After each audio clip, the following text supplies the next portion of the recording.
ඉලා තියෙන්නේ මාතර පුරවරයට. ඉතින් මාතර පුරවරයට ආවට පස්සේ ඕගොල්ලෝ දන්නවා රුහුණේ මීකිරි ඊට පස්සේ ඇඹුල් තියල් මාළු කෑල්ලක් එක්ක අපි බත් කටක් කෑවේ නැත්නම් ඇති වැඩක් නැහැ. මේ ඉන්නේ මොකද්ද විශේෂ ස්ථානයකට මම ඇවිල්ලා ඉන්නේ. මේ ඇවිල්ලා ලන්දේසි පාලන සමයේ ඉදි කරපු තාරකා කොටුව. මේක ඇවිල්ලා මේක විශේෂත්වයේ තියෙන්නේ මේක හදලා තියෙන්නේ තාරකාවක හැඩයට තමයි මේකේ සැලසුම තියෙන නිසා තමයි මේකට තාරකා කොටුව කියන්නේ. ඉතින් අපි පොඩ්ඩක් ඉස්සරහට ගිහලා බලමු කොහොමද කියලා. මේ තියෙන මේ ඇතුල් වෙන දොරටුව. ඉතින් ඕගොල්ලෝ මේ මාතර පුරවරයට ආවොත් එහෙම මේ ඇවිල්ලා යන්න අනිවාර්යයෙන්ම මේකට. මේක ඇවිල්ලා තාරකා කොටුව කියලා තමයි කියන්නේ. මේක ගොඩක් විදේශ සංචාරකයන්ගේ ආකර්ෂණය රැඳිලා තියෙන ප්‍රදේශයක් විදිහට තමයි මේක සලකන්නේ. ඉතින් ඔයගලන්ට පේනවා ඇති මේ තාරකාවක හැඩයට තමයි මේ තියෙන ඔක්කොම සැලැස්ම සකස් කරලා. ඉතින් අපි විදේශ සංචාරකයන්ට ආරාධනා කරනවා අපේ තාරකා කොටුව නරඹන්න එන්න කියලා. ඉතින් අපි ඇතුළට ගිහිල්ලා බලමු කොහොමද කියලා.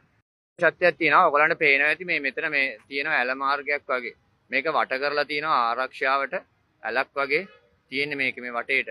මේක වටේ කිසිම තැනකින් ඇතුල් වෙන්න බෑ. මෙන්න මේ මම ඉන්න ස්ථානයෙන් විතරයි ඇතුළට යන්න පුළුවන්. මෙතනින් එහාට වෙන කිසිම තැනකින් ඇතුල් වෙන්න බෑ. ඉතින් මේ ආරක්ෂාවට තමයි මේක හදලා තියෙන්නේ. මේ තියෙන වටේ තියෙන සැලැස්ම, මේ තියෙන මේ ඇතුල් වෙන ස්ථානය, මේ තියෙන දොරටුව. මෙතනින් පමණයි මෙතනින් ඇතුළට යන්න පුළුවන්.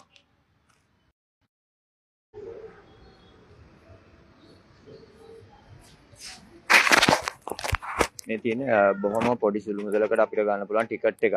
රුපියල් 100ක් වගේ මුදලක් තියෙන්නේ. ඉතින් මේ තියෙන ඇතුළ වුණාට පස්සේ ඇතුලේ තියෙන වටපිටාව අපිට පොඩ්ඩක් බලන්න පුළුවන්. මේක විදේශ සංචාරකයෝ බොහොම ආකර්ෂණය වෙලා තියෙන ස්ථානයක් වෙලා තියෙනවා මේ වෙනකොට.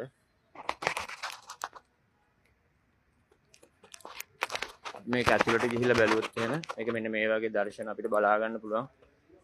අපි පිටරට විදේශ සංචාරකයන්ට ආරාධනා කරනවා මේ ස්ථානය නරඹන්න එන්න කියලා.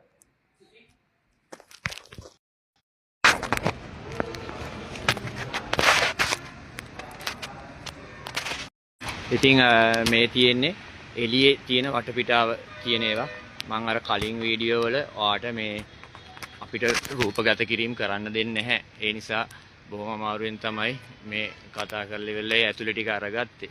ඉතින් මේ තියෙන්නේ අවට වටපිටාවේ දර්ශන ටික. ඉතින් ඒ නිසා තමයි අපිට වොයිස් මොනවත් කරගන්න බැරි වුණේ. මේ තියෙන බලන්න අවට දර්ශන ටික මේ තියෙන්නේ.